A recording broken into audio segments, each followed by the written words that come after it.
दूल्हे के साथ बनी घटना।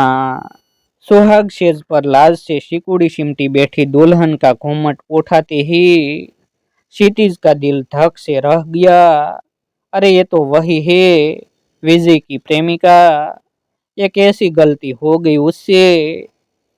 उसकी दीदी ने सौम्या की सूरत और सीरत की इतनी प्रशंसा की थी कि उसने कह दिया, अगर आपको पसंद है तो मुझे उसे देखने की जरूरत नहीं है। शादी भी महीने भर के भीतर हो गई, सो टेलीफोन पर बात करने का भी सिलसिला नहीं चल पाया। वैसे भी लड़कियों के मामले में क्षितिज बहुत शर्मिला था। सौम्या उसके बचपन के दोस्त विजय के साथ मेरठ से एमबीए कर रही थी। वहीं उनकी दोस्ती हुई। और सौम्या ठाकुर थी और विजय बनिया। इस कारण सौम्या के घर वालों ने उनके प्यार की भनक लगती ही उसकी शादी की बात शुरू कर दी और सौम्या को कॉलेज छुड़ाकर उसे वापस देहरादून बुला लिया। विजय और क्षितिज बचपन से ही एक साथ पढ़े। 12वीं के बाद क्षितिज इंजीनियरिंग करने खड़गपुर चला गया और विजय ने बरेली में ही बीएससी ज्वाइन कर लिया। पर संयोग से जब दोनों मित्रों की नौकरी नोएडा में लगी तो दोनों फिर एक दूसरे के करीब आ गए। तभी एक दिन विजय ने सौम्या का जिक्र किया था। उसकी फोटो भी दिखाई थी और ये भी बताया था कि सौम्या के घर वाले इस संबंध के पूरी तरह खिलाफ है और सौम्या ने भी मजबूरन उससे मिलना जुलना बंद कर दिया है। फिर एक दिन दूर से ही उसने क्षितिज को सौम्या को दिखाया भी था, जो किसी कार्यवश अपने पापा के साथ नोएडा आई थी।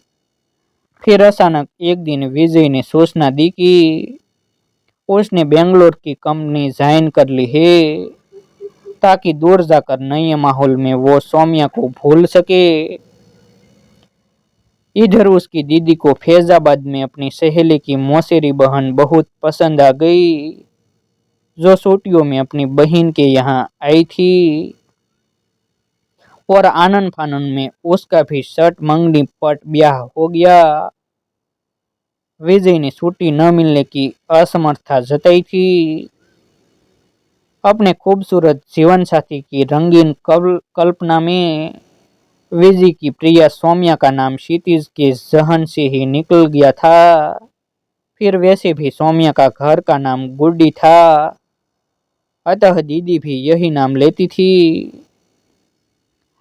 पर आज अचानक वो नाम इस मोड़ पर आकर यूं याद आएगा, ये तो उसने कल्पना भी नहीं की थी। आप सौम्या, मेरा मतलब है। कुछ बोलने से पहले ही वो हकला गया। सौम्या ने उसी समय अपने कंप कंपाती पल के ऊपर उठाई तो उसे लगा जैसे कायनात एक पल को ठहर गई हो। सौम्या वाकई बहुत खूबसूरत थी, पर इससे पहले कि उसकी आंखें उन झील सी आंखों में डूबती, वह संभल गया। मेरा मतलब है, ये शादी आपकी मर्जी से हुई है जी। एक पल नाजुक होठ थरथराए पर शीघ्र ही संयत हो गए। हाँ, पर आप ऐसा क्यों पूछ रहे हैं? आप विजय गुप्ता को जानती है? इस बार उसने सीधा प्रश्न किया तो सौम्या के चेहरे पर एक साथ कितने ही रंग आकर लौट गए। हाँ जानती हूँ। उसका स्वर धीमा किंतु संयत था। आपने उससे शादी क्यों नहीं की? क्योंकि वो आपकी जाति का नहीं था और आपके घर वाले इस संबंध के खिलाफ थे। इस कारण मजबूरी। क्षितिज का स्वर जरा ऊंचा हुआ तो सौम्या की घबराई दृष्टि दरवाजे की ओर उठ गई, कहीं कोई बाहर खड़ा न हो। और क्षितिज को भी अपनी गलती का भान हो गया।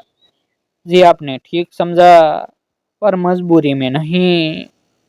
सौम्या की बात पूरी होने से पहले ही क्षितिज का धैर्य जवाब दे गया। विजय मेरे बचपन का दोस्त है। उसने आपके बारे में बताया था और एक बार दूर से दिखाया भी था। शादी से पहले अगर मैं एक बार आपको देख लेता तो इतनी बड़ी भूल नहीं होती। क्षितिज के स्वर में पश्चाताप छलक उठा तो सौम्या परेशान हो उठी। शायद ईश्वर की यही मर्जी थी। नहीं, क्षितिज हल्के से चीख उठा। मैं दोस्त को क्या मुंह दिखाऊंगा। मैं विजय के साथ दगाबाजी नहीं कर सकता। पर अब हम क्या कर सकते हैं। सौम्या धीरे से बोली तो अचानक क्षितिज ने उसकी आंखों में झांका। सच बताना, आप विजय को अभी भी प्यार करती है, उससे शादी करना चाहती है। सुनकर जैसे औंधे मुंह गिरी सौम्या। ये क्या कह रहे हैं आप। मेरे माता पिता ने मेरी शादी आपसे की है। ये सब सोचना और बोलना भी पाप है। देखो सौम्या, ये पुराना जमाना नहीं है कि लड़की को जिस खूंटे में बांध दिया जिंदगी भर वो उसी से बंधी रहे, चाहे उसे पसंद हो या ना हो। अब समय बदल गया है। तुम पढ़ी लिखी हो। मैं तुम्हें तलाक देकर विजय से तुम्हारी शादी करवा दूंगा। क्षितिज ने जैसे निर्णय ले लिया। पर सौम्या आशा के विपरीत सख्त हो उठी। कभी नहीं। मैं अपने माँ पापा को बहुत प्यार करती हूँ और ये भी जानती हूँ कि वो हमेशा मेरा भला ही सोचेंगे। इसलिए मैं उन्हें जरा भी दुख देने की बात सोच भी नहीं सकती। अचानक क्षितिज को कभी विजय से हुई बातचीत याद आ गई। विजय की माँ भी इस संबंध से खुश नहीं थी। पर उसने कहा था, सौम्या तैयार हो तो हम कोर्ट मैरिज कर सकते हैं और एक बार शादी हो जाएगी तो मम्मी भी उसे बहू मान ही लेंगी। फिर मियाँ बीवी राजी तो क्या करेगा काजी।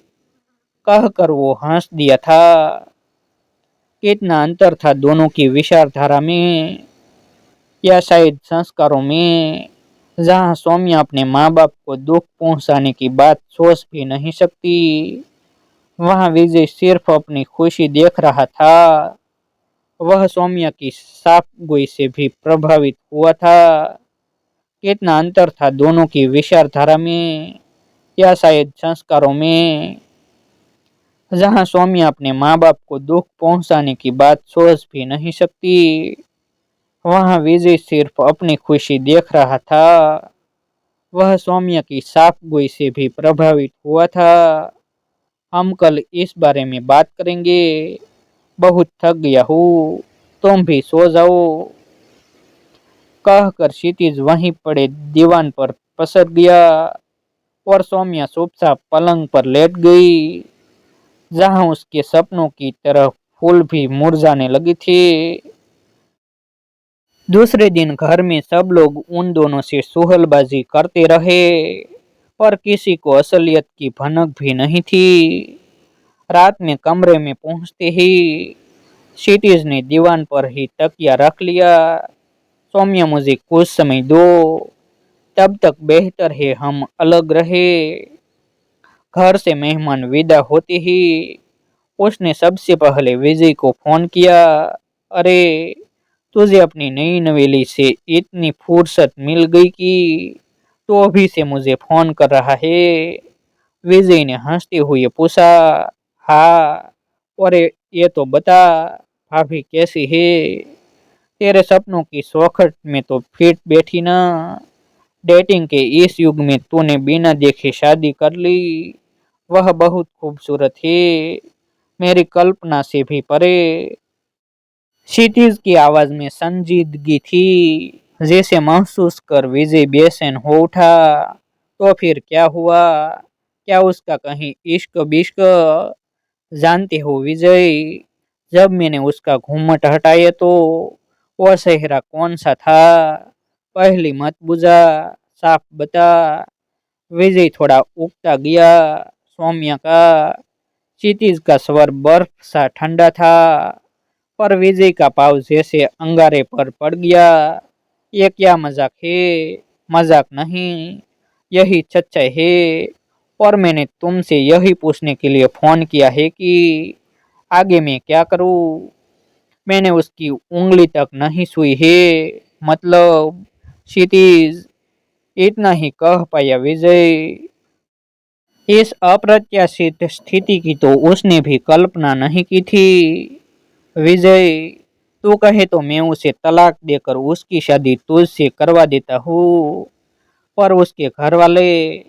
विजय असमंजस में था। उन्हें मैं मना लूंगा, बस तेरी हाँ चाहिए। मैं तो पहले ही मंदिर में भी शादी को तैयार था, पर तू पहले सौम्या से पूछ ले। ठीक है, कहकर क्षितिज ने फोन काट दिया। रात में बिना किसी लाग लपेट के उसने सौम्या से सीधा प्रश्न किया, तुम विजय से शादी करोगी? नहीं। आशा के विपरीत उसने भी सीधा उत्तर दिया। तो क्षितिज ने उसके दोनों कंधे पकड़ उसकी आंखों में झांकते हुए उससे सस उगलवाना चाहा, क्या तुम उससे प्यार नहीं करती? देखिए, हम अच्छे दोस्त थे, एक दूसरे को पसंद भी करते थे, पर ये दोस्ती प्यार में परवाना चढ़ती। इससे पहले ही मुझे घर वालों ने कॉलेज से वापस बुला लिया और मेरी शादी आपसे तय हो गई। सौम्या की बात में सच्चाई झलक रही थी, पर तुम क्या चाहती थी? क्षितिज अभी भी दुविधा में था। मेरे माँ बाप का आदेश मेरे लिए सर्वोपरि है। मैं उनकी बेटी हूँ, और अगर मैं उनको धोखा दे सकती हूँ तो फिर मैं किसी को भी धोखा दे सकती हूँ। सौम्या का स्वर थोड़ा सख्त हो गया, पर क्षितिज अभी भी संतुष्ट नहीं था। पर कहीं तुमने सिर्फ उनका मन रखने के लिए तो मेरे साथ 7 फेरे नहीं लिए? नहीं, क्योंकि मुझे मालूम है कि मैं एक बार भावनाओं में बह कर गलत कर सकती हूँ, पर मेरे माँ बाबूजी हमेशा मेरे लिए अच्छा करेंगे। मेरा विजय से दोस्ती के अलावा कोई संबंध नहीं रहा, पर फिर भी अगर आपको शक हो तो आप मुझे बेशक सजा दे सकते हैं, पर भावना के वास्ते तलाक का नाम मत लीजिएगा। सौम्या की आंखों में आंसू भर आए तो क्षितिज का मन पसीज गया। नहीं, ऐसी कोई बात नहीं है, तुम आराम से सो जाओ। रात भर वो ऊहापोह में रहा, पर सुबह उठते ही उसने निर्णय ले लिया था। सौम्या की आंखों में उसे सच्चाई नजर आई थी। उसने पलंग पर नजर डाली, पलंग खाली था। पता नहीं वो कब उठकर बाहर चली गई थी। नहा धोकर जब वो चाय लेकर आई तो क्षितिज उसे देखता रह गया। पीली साड़ी में जैसे साक्षात बसंत उतर आया था। चाय पीकर मैं तैयार होता हूँ, मंदिर चलना है, क्षितिज ने चाय पकड़ते हुए कहा। तो सौम्या की प्रश्न भरी दृष्टि उसकी ओर उठ गई। ईश्वर का आशीर्वाद लेकर ही तो हमें अपना दाम्पत्य जीवन शुरू करना है, क्षितिज ने मुस्कुराकर कहा। तो सौम्या का चेहरा खुशी और लाज के सिंदूर से नहा उठा। उसके संस्कारों की कीमत उसे मिल गई थी। ऐसे ही नए नए वीडियो देखने के लिए हमारे यूट्यूब चैनल सब्सक्राइब करें, वीडियो को लाइक करें और अपने मित्रों के साथ शेयर करें।